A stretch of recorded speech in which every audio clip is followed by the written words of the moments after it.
Hello everybody, and just here, and welcome back to Shy episode 16, or season 2 episode, what, 4? 4, I think. Whatever, I really don't like it when they make a second season and continue the numeration of episodes, because I never know which numbers should I put in the videos, right? Like, what are people gonna be looking for? Are people gonna be searching for Shy Season 2 Episode 4? Or are they gonna be searching for Shy Episode 16? Or Shy Season 2 Episode 16? Or Shy Tokyo whatever arc Episode 4 but 16? Or, right? It's weird. It's weird. But yeah, regardless, we are here in episode 16. And it seems like we are slowly but surely entering the meat of this show, the meat and potatoes. Right now, we are past the entree point. Right, we got some nice, I don't know, antipasti or something, and now it seems to be the time for the main course.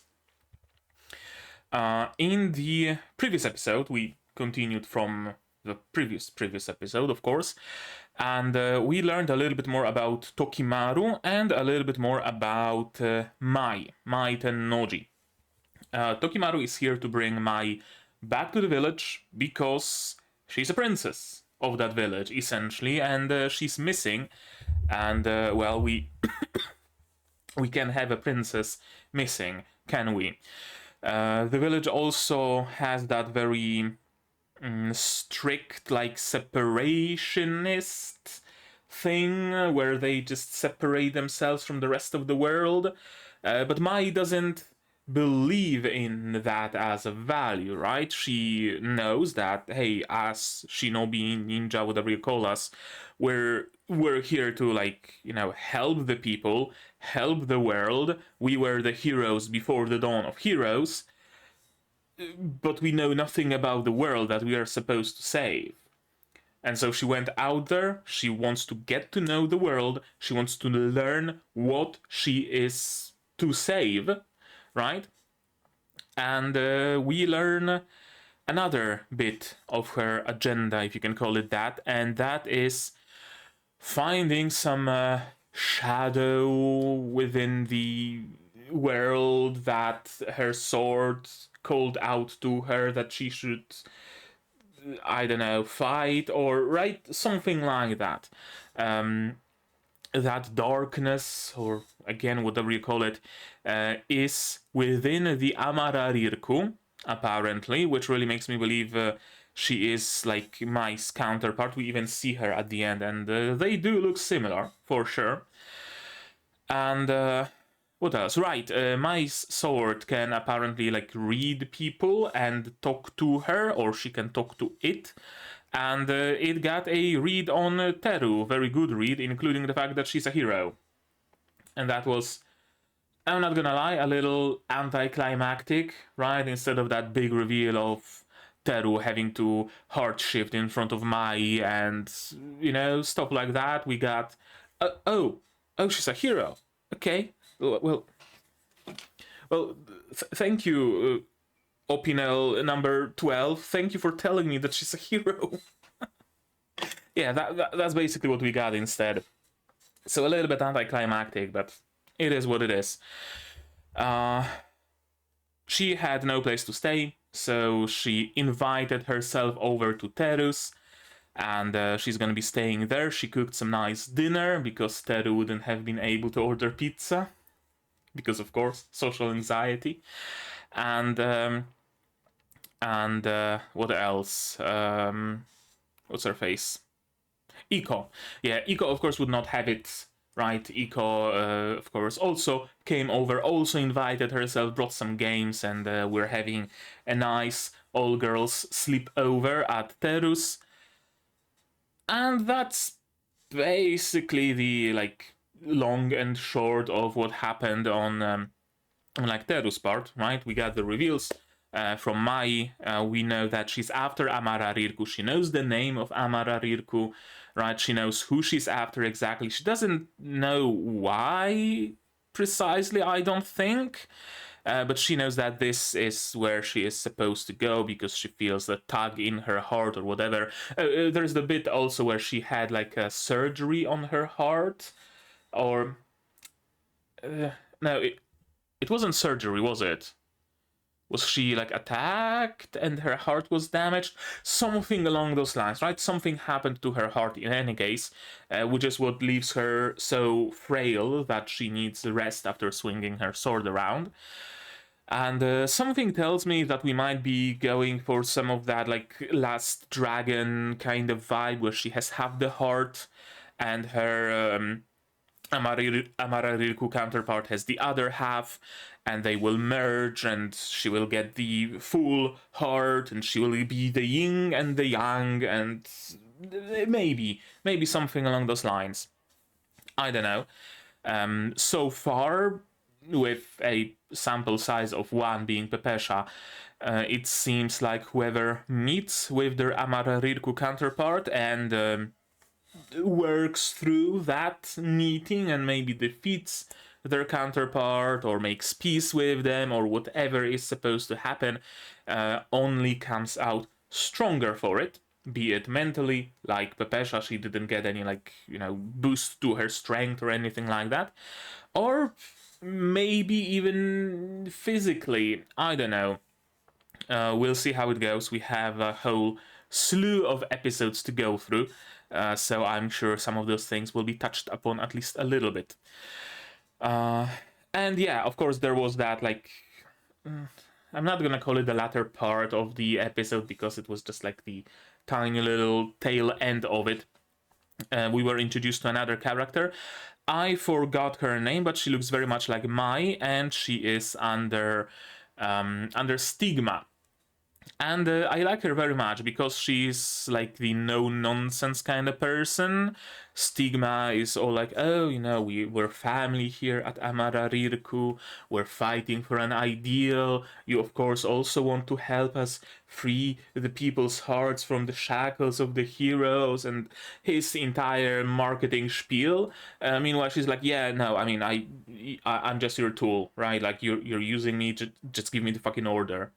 Just stop talking, tell me what I'm supposed to do. I'm just gonna do it, right? So that's an interesting dynamic, because so far it seems like everybody within the Amalareik is borderline devoted to Stigma. She is the first like breakout from that, so I wonder what's that gonna be. Something wrong is with going on with the moon as well, I believe, and her sword is weird. And that's basically it. Yeah, and she can also sniff out Mai, I believe, right? Because Stigma has something to the effect of the one you were looking for is within the city, or something like that, right? So the inevitable clash between Mai and her evil twin is afoot. Whether it's gonna happen in today's episode, whether it's gonna happen in some future one, I don't know. Remains to be seen. But right now, I guess we should just see what this episode brings, right? Shall we? To do that, you will need your subs, of course, to follow along with me. I'm gonna need my sound to hear what's going on in the show, and I'm gonna have to ask you for support the channel. If you want monetarily on Patreon, YouTube down below, or not, share my content, spread the word, costs you nothing, helps a lot. And with that, we can start watching Shy episode 16 in 3, 2, 1, go.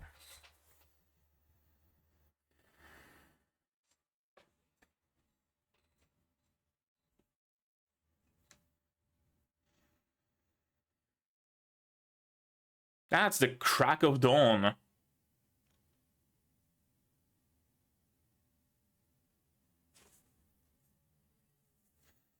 Oh, Iko is already working on some, yeah, onigiri.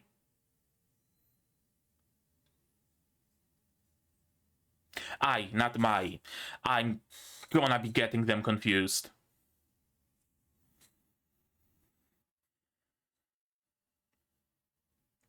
Yeah, the other me.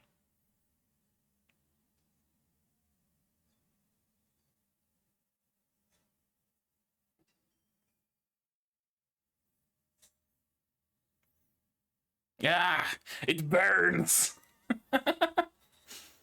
Gonna dress her up?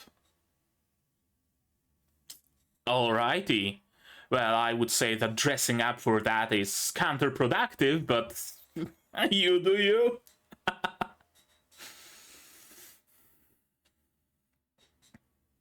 Then again, every single character here has like borderline horny face at all times, with the blush and half-lidded eyes and everything. So you don't really need to look for subtext when it's just there.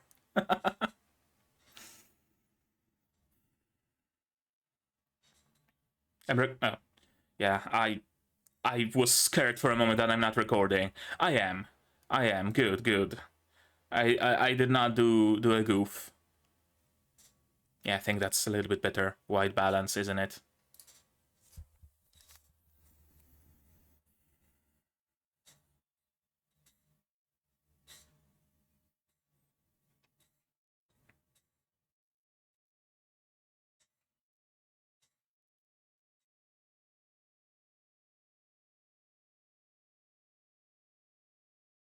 Unrelated. But I'm feeling really good today. I got a nap. Maybe that's why. Maybe also because it's not like oppressively fucking hot outside. It's a nice, what, 27 degrees inside. Yeah. It's warm, but not, sweltering.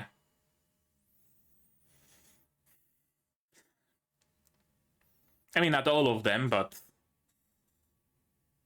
Actually, very good question. How does it work?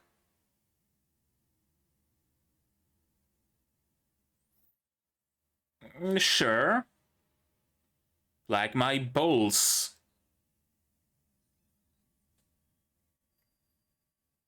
Oh, she also has a henshin. Okay.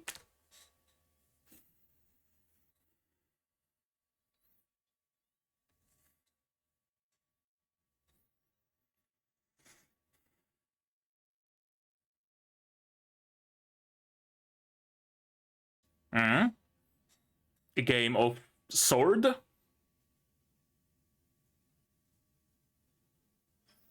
Oh, skipping rocks.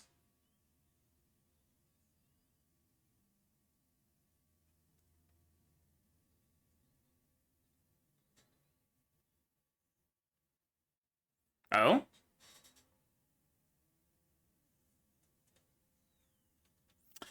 Sure. I mean, that's one way to play skipping rocks.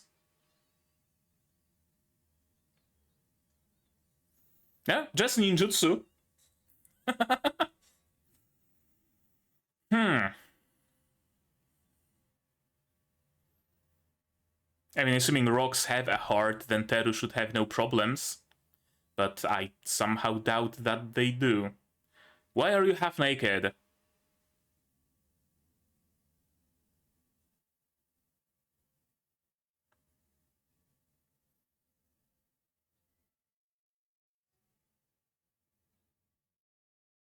Very good question, yes.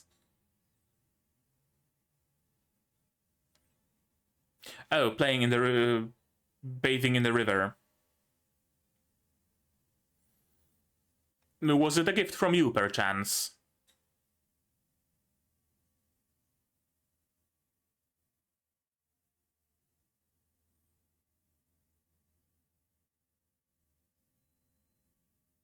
Oh, I mean, at least he's being straight with it.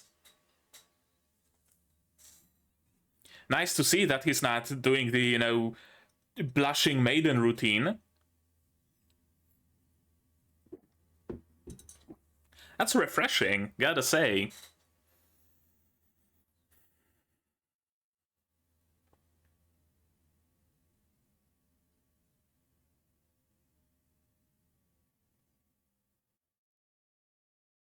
Hmm. So, kind of similar to Fieta, right? It wasn't so much about defeating her as it was about saving her soul that should have rested but didn't, right?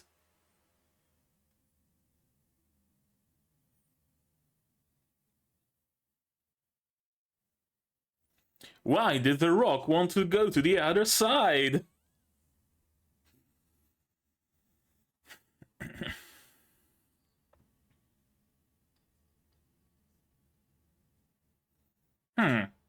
I mean, interesting way to approach it, for sure.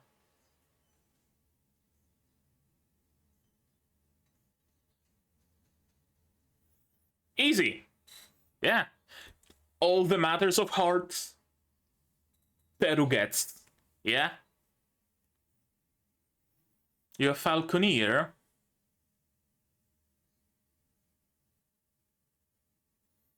And can talk to animals. Okay. Good to know. And that's a death flag number 1.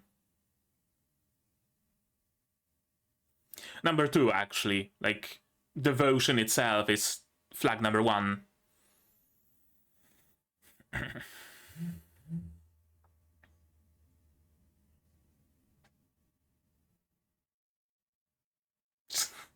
Just raw dogging vodka from a bottle.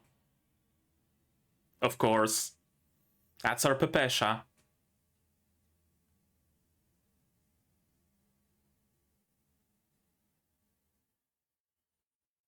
It's unhealthy.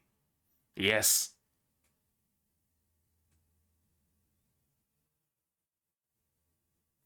Oh, so he doesn't know of Amalareik. Or... Oh, no, he does. Gotcha.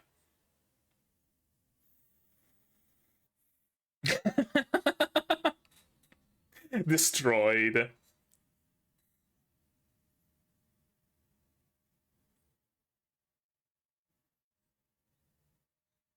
Yeah, I mean, he was very clearly mind controlling people.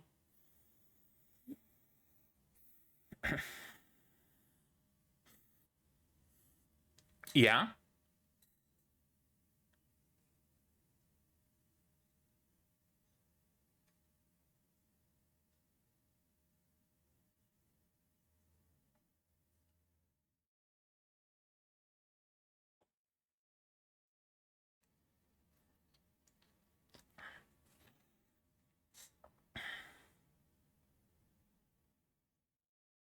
Well, don't mess up then.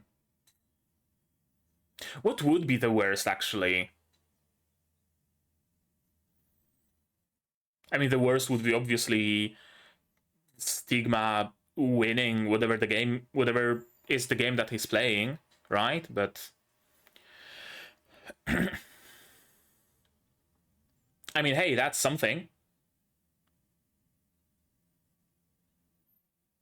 Duh.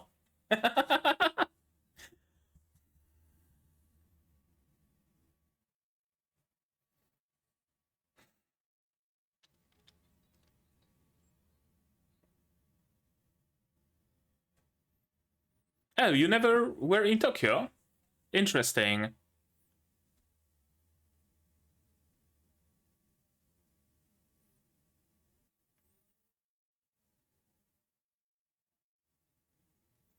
Yeah, the Tokyo Tower, right?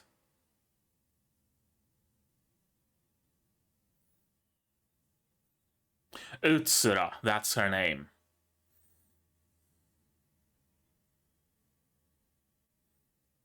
Yeah, good question. Ah, you're the type to not ask questions, just obey orders. Gotcha.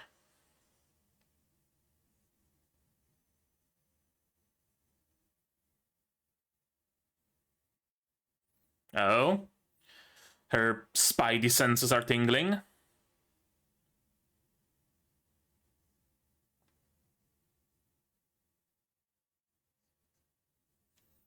What do you mean?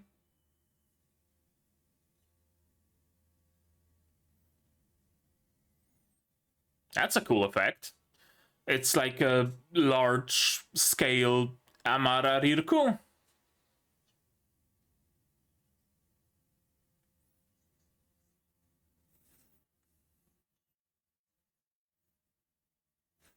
Oh, and because they're not... Oh, okay.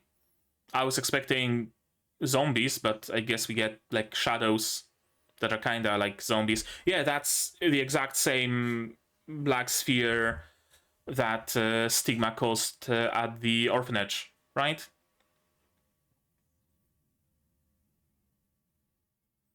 Utsuro Karakuri. Yeah, just a bunch of question marks. Yeah, you're not gonna hide it from the public.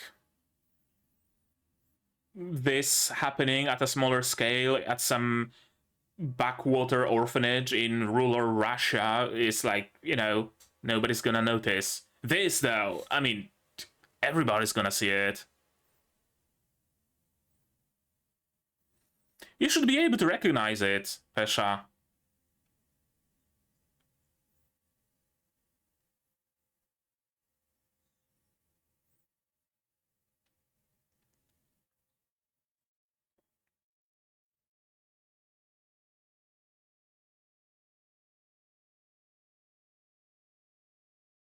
True, yes.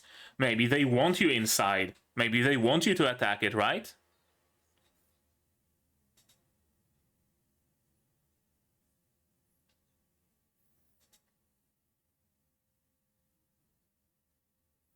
Yep.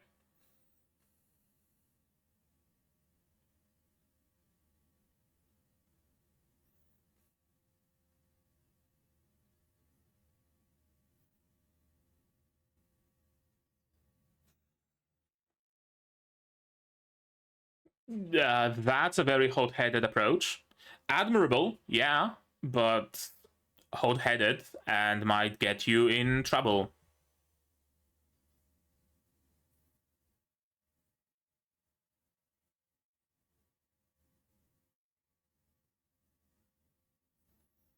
Yeah, that seems prudent.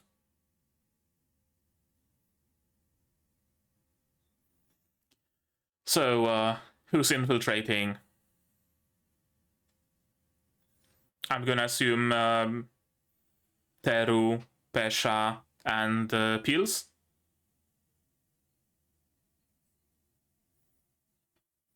While Century, Stardust, and Li Mingming stay outside.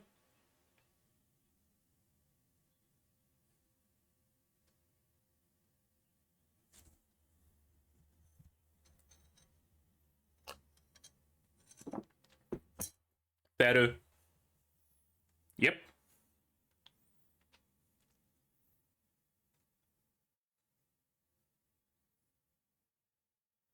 Your home turf, yeah?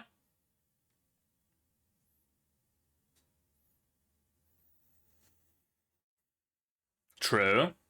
She has experience with fighting Amalareik. Though she doesn't really realize what did the trick, I don't think.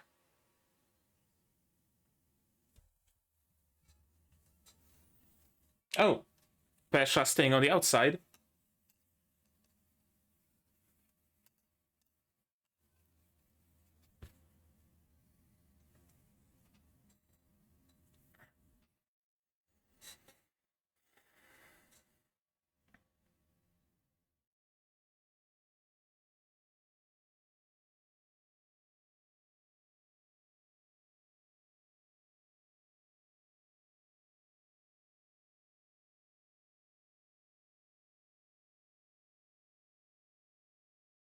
Yeah. Delegate. Exactly. Mm-hmm.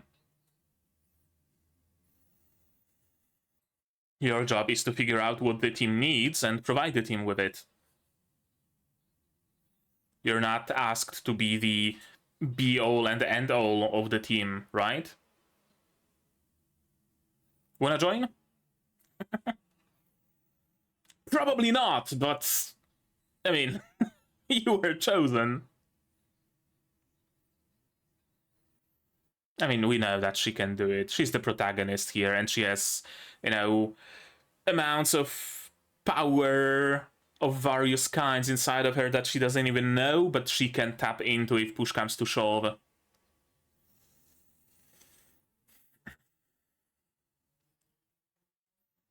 I believe we found ourselves two teammates.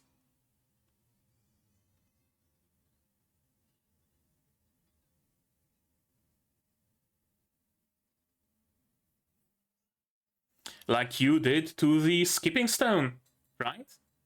Just a little push.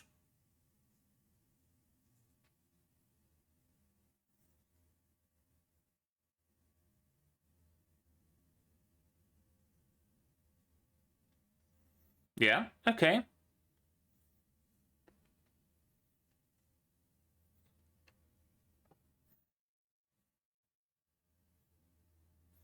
Unless someone lets you in.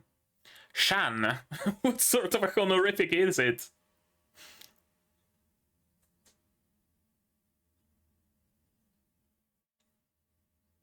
Yeah, that is a risk. Time limit?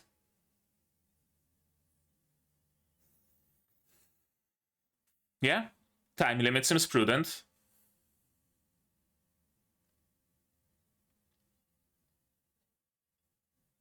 But we gotta have a contingency plan.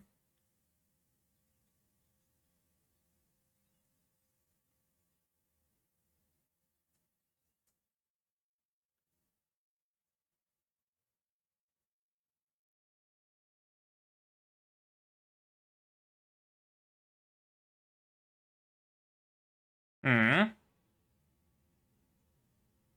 Yeah. Leader Shy. That is a nice ring to it.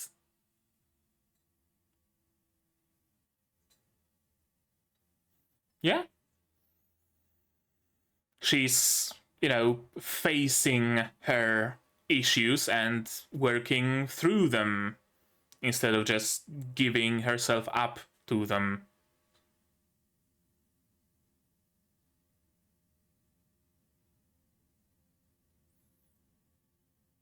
I? How'd you make it to the space station? Did Shrimpy TP you? Oh, yeah. Shinobi, right? Just gotta sneak her way up to a space station, no biggie.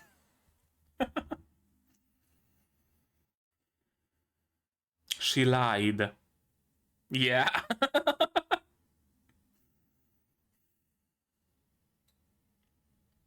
Yeah, we got ourselves a teammate.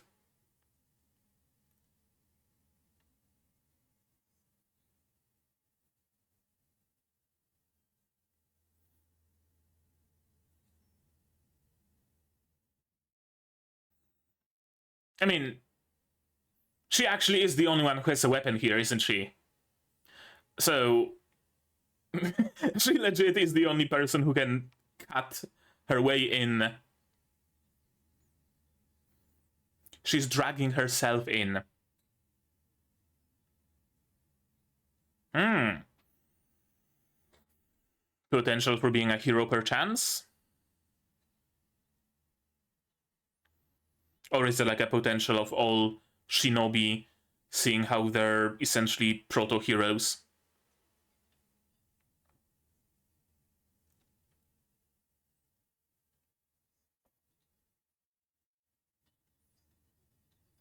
Is make the correct choice. Yeah? Select the people who will be of help, who will cover your deficiencies, whatever they might be.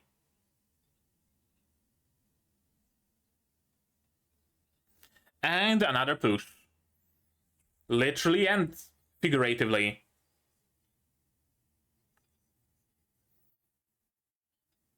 Yep.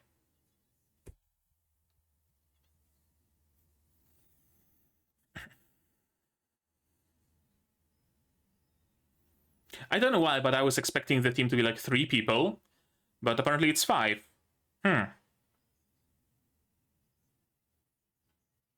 Okay, I mean, that's fine.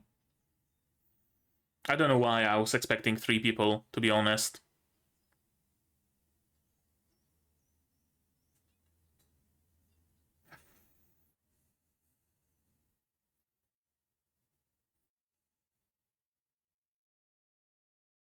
Also, you volunteered while serving her tea, essentially, so... Yeah, right. If we're going for pacification rather than obliteration, then yeah, someone who can, you know, do that is gonna be useful. Of course she wouldn't. Yeah, of course. That is fair, actually. Indeed.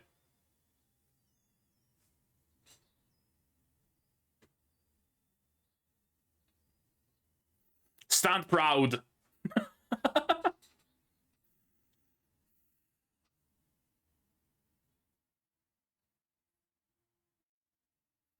You're not coming, Iko.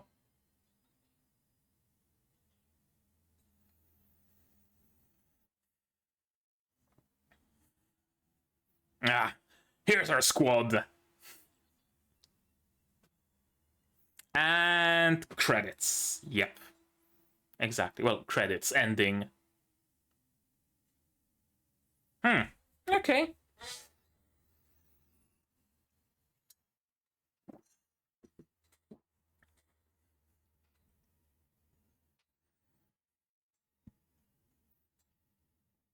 I don't know why, but I know that the subtitle is Tokyo Dakkan-hen, which translates to what exactly?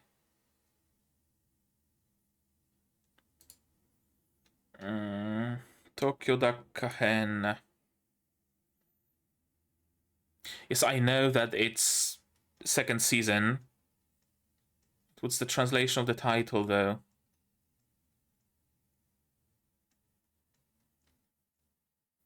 I don't know. In Japanese, it's called Shy Tokyo Dakkan-hen. In English, it's called Shy Season 2. Great. Thank you for the translation. But if I'm not mistaken, it's something like Tokyo Entrapment arc, Tokyo Dome arc, something to that degree. So I expected them to be kind of trapped inside rather than trying to make their way inside, you know? Preview? No preview. Nothing after credits. Okay, let's watch it again, shall we? Yeah, as I said, I first of all, I thought this entire time that Shai lives in Tokyo, like on the outskirts, maybe, but still Tokyo, right? Like it would be fitting that the hero of a given country lives in the capital city. Kind of like made sense in my head, but apparently not.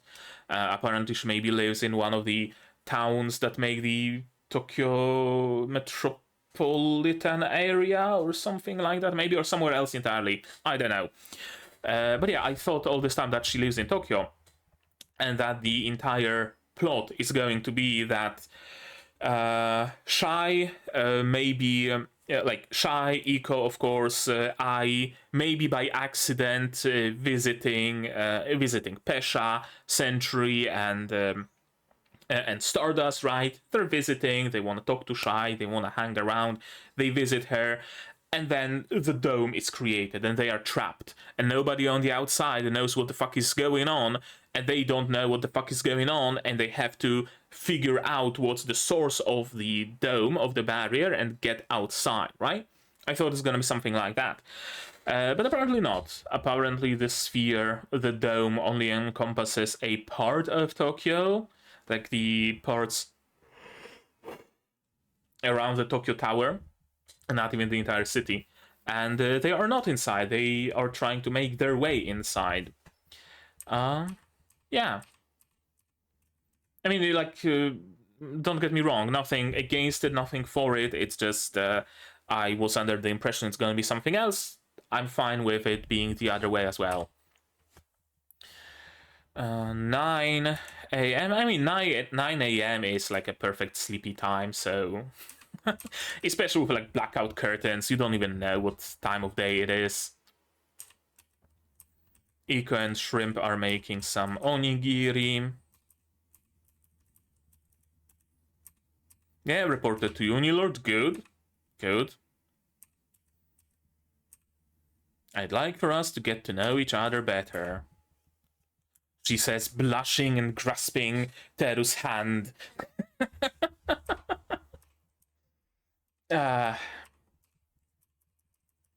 OP. How bizarre. I don't know, maybe kinda a little bit. No one would see us here.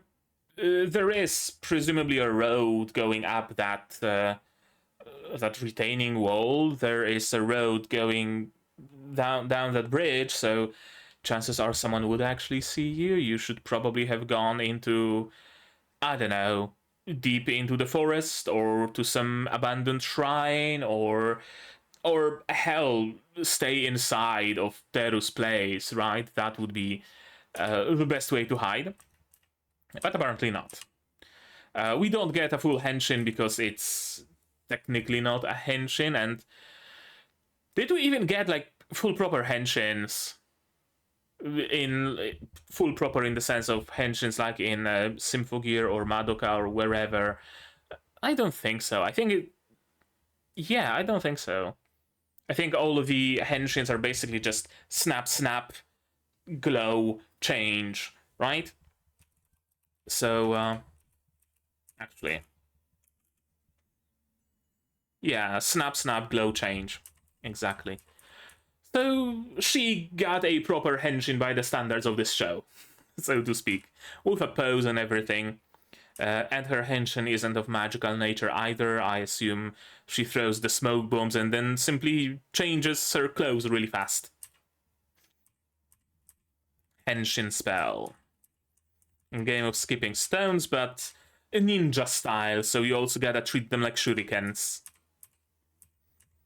And you can achieve that by understanding the heart of the stone.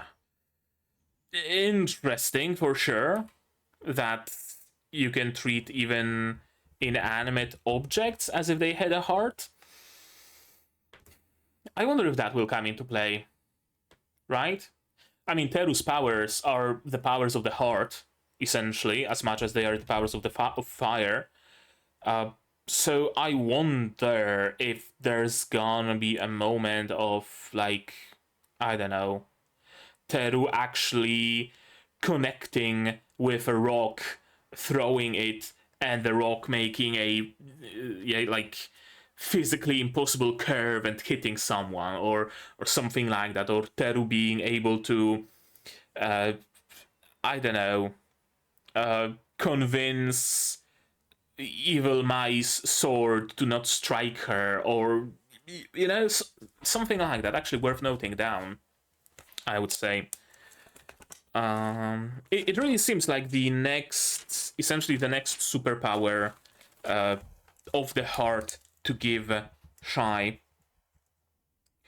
Teru uses her newfound ability to see the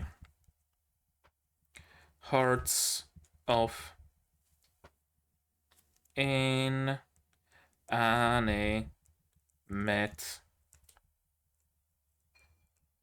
objects.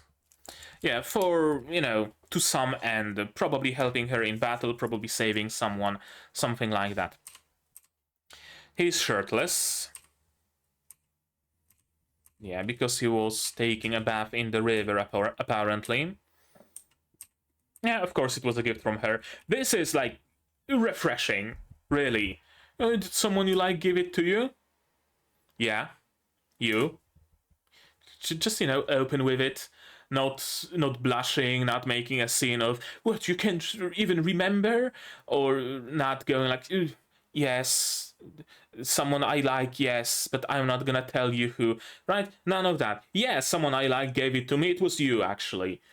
I like it. I like the straightforwardness of it.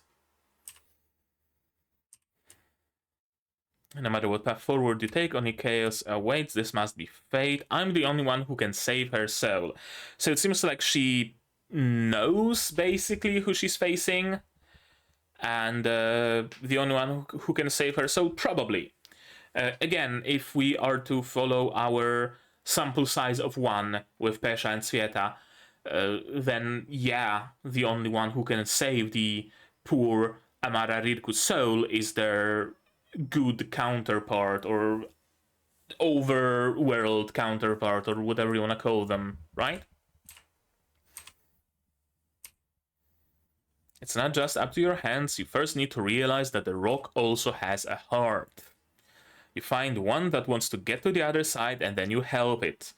Right, so you're essentially like going with the flow instead of against the grain. If a rock wants to stay on the shore, then it's not going to help you deliver it to the other side. If the rock wants to go to the other side, it can't. It doesn't have legs. So it will gladly accept your assistance in getting it to the other side, and it will help you guide itself, or right? Interesting. Very, very interesting. And there actually is potential to it for Teru to use this mechanic, if we can call it that, right? Like, imagine someone uses a knife threatening someone, but the knife doesn't want to do that, and Teru knows it, and so she helps the knife jump out of the perpetrator's hand, or something to that effect, right? Yeah, I actually hope it's used more. Maybe could it be how Shy gets her sword, right? Like the evil eye sword maybe doesn't want to do the evil things. It wants to do the good things, and Teru is a good master, and so the sword finds itself in Teru's hands. Right? There is potential to it. There is a lot of potential to it. If we treat it as a mechanic and not as just a one-off bit of shinobi magic. Think it, believe in it, and let it guide you. Like helping another person, indeed. And yeah, Teru knows it. Meanwhile, Tokimaru can talk to animals. That's like a common thing between the two shinobi that we've met so far, right? Talking to inanimate objects, or swords precisely, talking to animals. Interesting. And I guess it was a falcon that we've seen in the episode before the previous one, right? In like the second episode, I think, there was that falcon, or otherwise bird, watching, and then later the falcon kind of turned into Tokimaru, so I thought that, it was Tokimaru flying probably, or something like that, even before, but the first time it probably was his falcon after all. That noticed Ai and flew back to him and reported. Yeah, probably. Classical coffee. A Japanese hero gave a report to you, new lord. Teru-chan's ninja friend is after summoning Amalareik. Right. Yeah, that's unhealthy. This is great. I was fully expecting him to do that in the first place, but I guess he waited until it's gonna have the most effect. What's the point of creating that hard space? To control people, yeah. It's essentially creating a bubble of space where Stigma has more or less full control of it, right? Of the space itself, of the people within. Something like that, like a pocket dimension that he has control of. Although not entirely, right? There are certain aspects of it that he cannot control, like he cannot, or doesn't seem to be able to control the heroes, at least. I wonder why that is. Is it because of heroes' like innate ability to resist that? Or is it because he doesn't want to control the heroes? He wants to fight the heroes and destroy the heroes, and just mind controlling them into suicide or whatever would be too easy? Like he's taking some sort of satisfaction, some sort of joy in defeating them legitimately? Maybe something along those lines. I'm not sure. What's the point of doing that when heroes are present? Yeah, taking heroes down. We know that Stigma has a grudge against heroes for some reason. We don't know his like full and proper motive. That's true. That's very true. There is something deeper. And as far as we know, that something deeper is freeing people's hearts. But that's very vague. And it stands in direct contradiction to what Stigma is actually doing, which is controlling people's hearts. Right? So I think there might be even like another layer to it. Maybe he's even lying to his fellow Amalareik people, giving them the noble goal of freeing people's hearts, but he himself does not believe that. Maybe.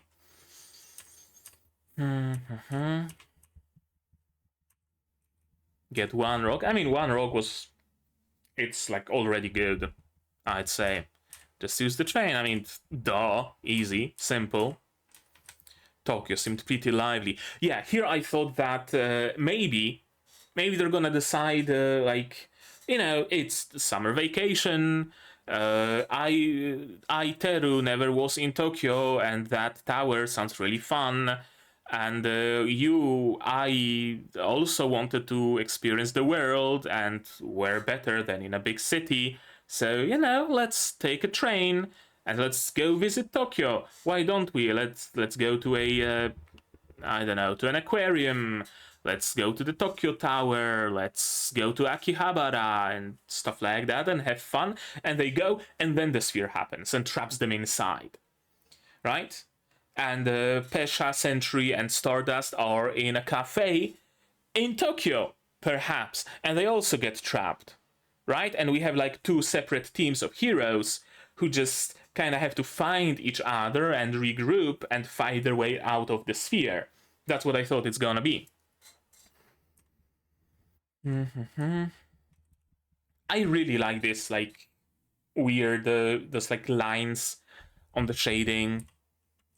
It gives very unique vibe to the style of the show. Utsuro. I'm gonna note it down because I'm gonna forget otherwise. Utsuro. There we go. Let us begin our salvation. So the angel girl believes that it's salvation, apparently. So it seems like she fully bought into Stigma's spiel. Meanwhile, this guy... Do we have a name? Doki. Yeah, meanwhile, Doki doesn't particularly give a fuck. He just takes order and executes order, and that's all, and that's it. I can't help but to look for counterparts among the Amalareik, right? Like, which one of them would be paired with which hero that we know? But the existence of Utsuro kinda breaks that a little, because Utsuro was... I don't think she was a part of Amalareik until now, or at least she wasn't shown. Maybe she was. Maybe I'm just not remembering it. But yeah, I mean, nothing is stopping them from introducing a brand new member of Amalareik just to pit against... I don't know, against Peels, for example, right? Nothing stops them. It doesn't have to be Inori, it doesn't have to be Doki pitted against Pills, it could be someone else entirely. Although with a name like Doki, I really can't help but think of him as a sort of counterpart for Shy, because Doki Doki, right? Heart, maybe. But I don't think so. I think Stigma is more of a counterpart for Shy, because Shy understands people's hearts and guides them to change, while Stigma controls people's hearts and forces them to change against their will. Right? Clearly like two sides of the same coin of control of the heart, ultimately, but in very different ways and to a very different effect. So, yeah, I don't know whose counterparts would they be, if anybody's, of course. This is your dream after all. So just like Pieta was supposed to realize her own dream, Utsuro is supposed to realize her own dream. at Stigma's behest, but still. Yeah, my sword senses are tingling. Turn everything into nothing. So, what's her deal exactly? I have to wonder. Tsvieta's thing was... What was it? It was something along the lines of the world is bad, the world is rotten, the adults are bad, the adults are rotten. I think something along those lines, right?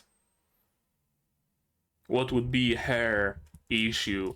Also something similar, I assume. Turn everything into nothing, like borderline nihilism. Maybe something like that. I don't know. Yeah, cool effect on the sphere. Yeah, solid black eventually. And people, I thought they're gonna start turning into like tentacly monsters, or they're gonna start exploding or something with this, like, you know, slurping noise and the like the movement of the unnatural movement of her head. I thought like some tentacle is gonna burst from her neck, but no, they just turn into shadows, essentially. And yeah, there's no hiding any of that from the public. That's gonna be an interesting fallout. Utsuro Karakururi. Why do I feel that it translates to something? It probably does, but I don't know what. If you know what her name translates to, then let me know in the comments. I'd be interested to in hearing that. We don't know her height, we don't know her weight, we don't know her real name, nationality, or likes. We don't know anything about her. Not blood type, not age, nothing. Gotcha. Right above Tokyo. And it doesn't seem to be like a clean cut off. There is like some graininess on the outskirts. JSDF cannot get inside. Try to warp in, but can't get inside. Right, so it's essentially the same exact sphere like in the orphanage. I'm gonna prioritize a rescue. But yeah, there's a lot of people to rescue, and we can't get inside in the first place, so kind of hard to rescue people like that, isn't it? Yeah, Century is correct. Well, if we act carelessly, we might play right into their hands, right? They clearly have some sort of a plan. We need to take care to, you know, not play into it.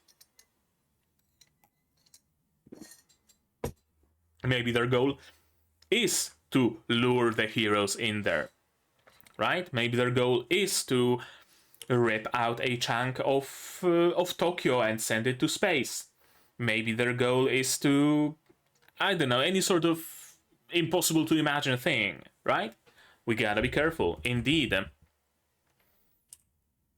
Yeah, we can't just stand and do nothing, yeah, but we gotta be cautious about it. And then we are immediately throwing caution away because Teru says, yeah, I want to go there immediately. And so they go immediately. Everyone inside might be suffering, yeah, but again, you might be just playing into their hands. So it's much more, whatchamacallit? Not prudent, pragmatic, right? To stay outside and think about it, make a plan, right? Infiltration team and standby team makes perfect sense. Rescue and repulse, vigilance and induction, indeed. Splitting up into two teams. Sentry is the defender and Teru is the attacker, even essentially. She does have prior experience, but I'm not sure how much of that knowledge Teru actually retained as knowledge, if you know what I mean. Right? Like, how much of what she did she realizes that she did, and how much of it was just her heart powers manifesting, essentially, right? Like, how much of it is basically Teru being able to say, okay, so last time it happened, I used the hard shift punch, right? Then I followed by the hard stare, so I could figure out what her issues are, right? Then I was able to counter with my therapy no jutsu, right? Like, how much of it is that she can repeat, and how much of it is I just did boom and the pow and a whirly swirly and she was good, right? Like, how much of it can be replicated? So I wouldn't exactly say she has that much experience if she did not actually retain that knowledge. Choosing team members, yeah, the worst part of the whole thing.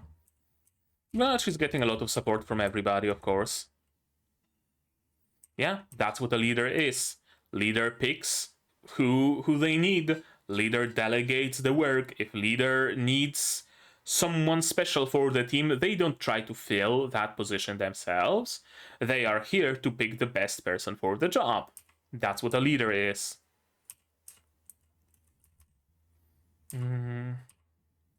Let me know if there's anything I can do for you. I mean, dude, you volunteered. Right about now, you volunteered. So don't be, don't be surprised that Teru picked you for her team. Couldn't escape the space, yeah, so both communication is impossible and escaping the space is impossible unless Ai can cut their way out of it as well. I don't know.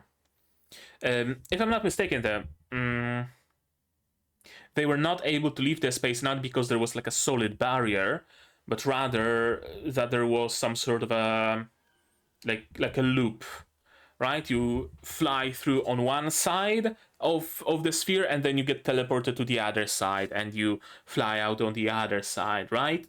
Something to that effect. So it's not exactly a barrier you can cut through because you're gonna stab your sword into it and the sword is gonna emerge like behind you. So probably not easy to leave until we actually deal with the source of it. Yeah, can't contact the outside world, so some preparation for that is in order, absolutely.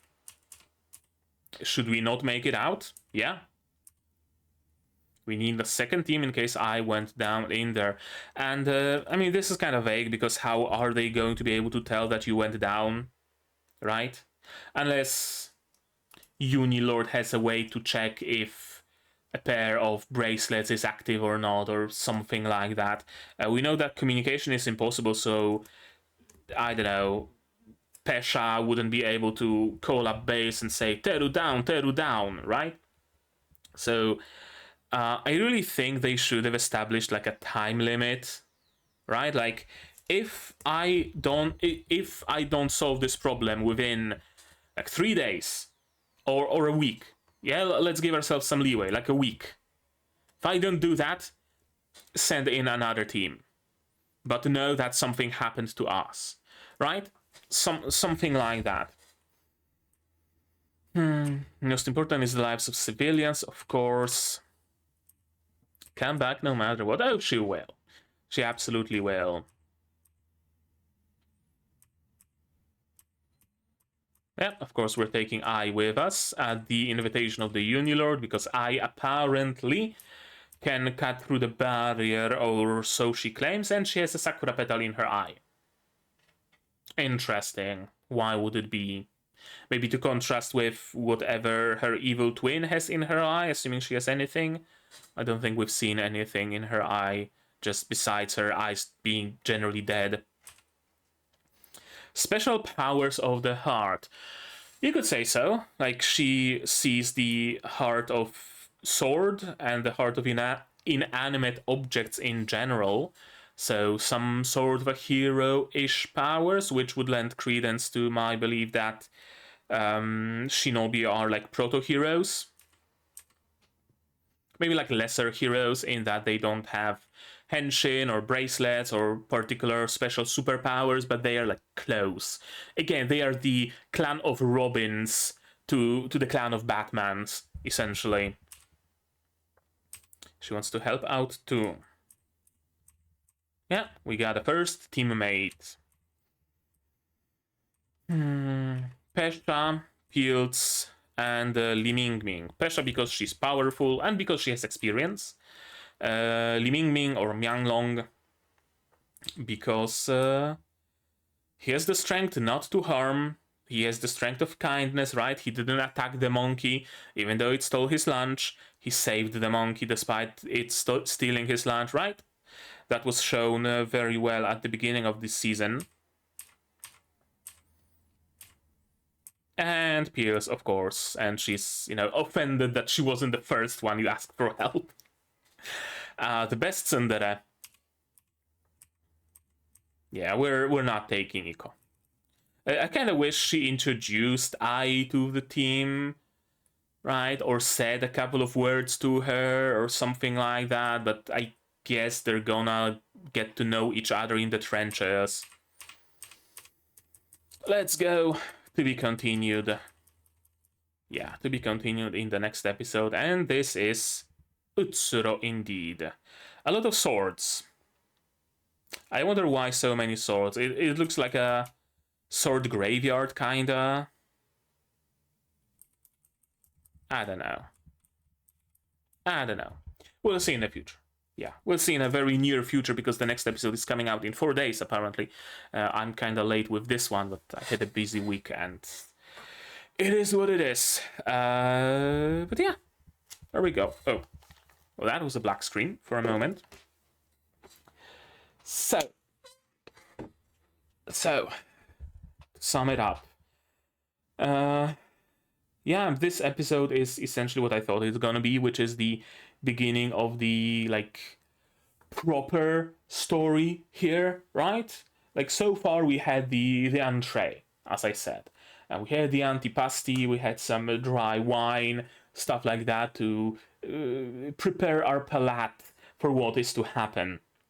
We had our characters established, re-established, reminded of.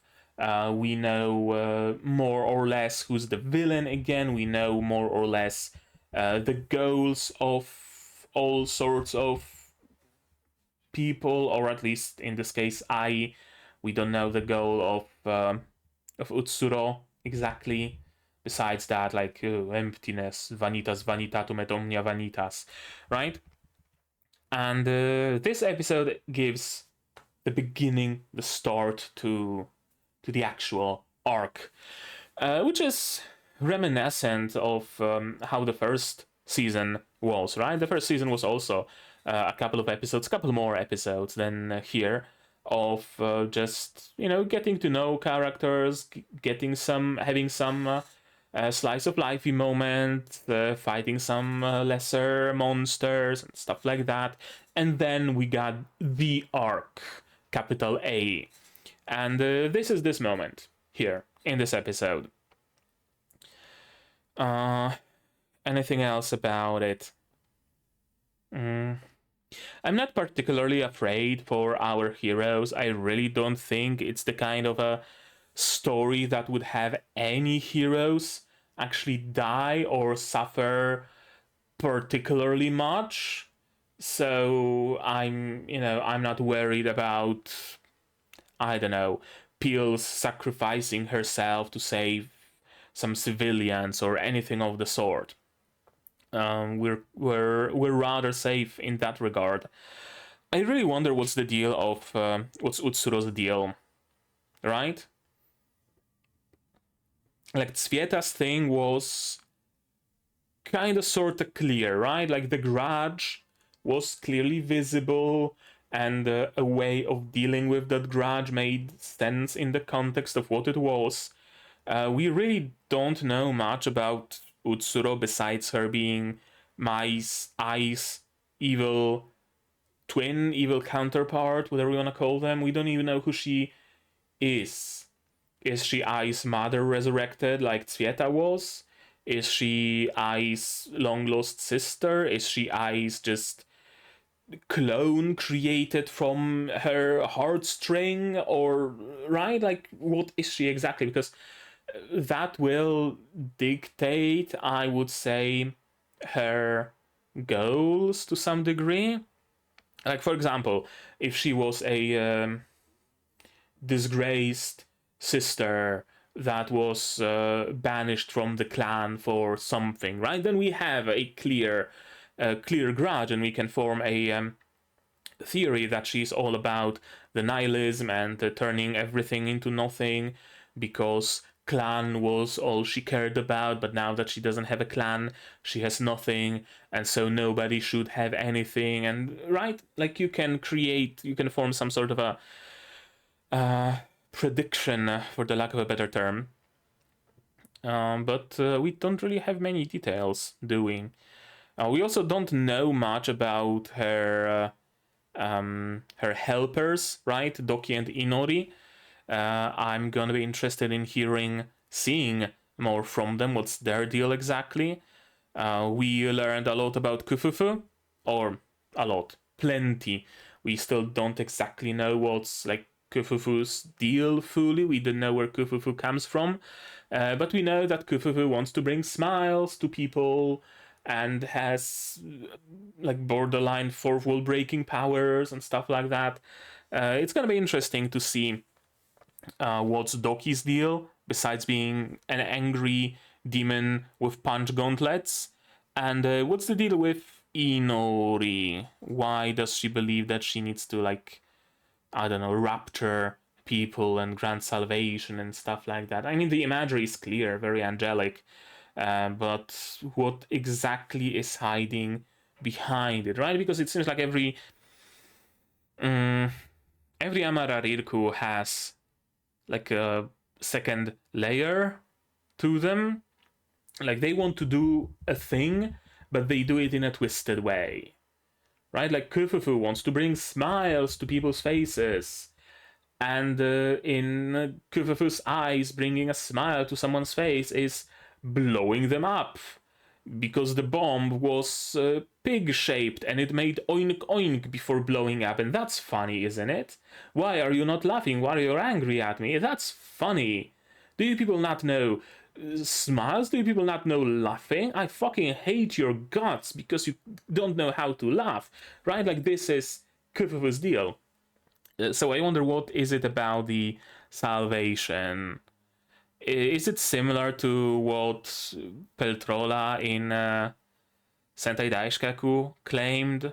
Right? Like, oh, the humans are such pitiful existences, I'm gonna uplift them to heaven, I'm gonna release them from their mortal shell, it's gonna be a service to them to have them die.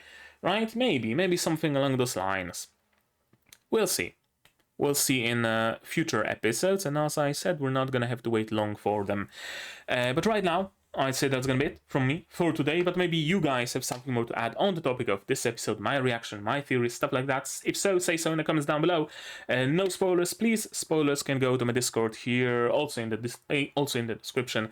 Like this video if you liked it, subscribe to be notified of future videos, not only Shy, but also Vistoria, Spice and Wolf, the Osamu Dazai Isekai, what else is there, Bye Bye Earth, plenty others coming in the future. Click the QA Isekai as well. Click the bell to be notified of when they go live, and also when I do a stream, because I stream sometimes. I streamed Alchemy Stars just about yesterday, so you might want to look at the VOD if you feel like it. Support the channel if you want monetarily on Patreon down below, where for $10 a month you get early access to non-seasonal shows like Wasuyu, which I'm gonna catch up to, I promise, and other non-seasonal shows, and for just $1 you get a role on the Discord and a place in the credits. You can also support me directly on YouTube, membership, super thanks, super chats, and if you don't want to spend any money whatsoever, you don't have to. Share my content, spread the word, it costs you absolutely nothing and helps the channel a lot. And now, with all of that out of the way, that's gonna be it from me for today. So as always, you guys do all the good stuff, and I'm gonna see you in the next one. Cheers! And here's my wonderful Patreons: QB Without a Net, Zerena, Yuki Ally, Dr. Watford, Dick Young, Akamancer, Marshfather, and Hans Peter. And you can join them if you want without having to assemble any team.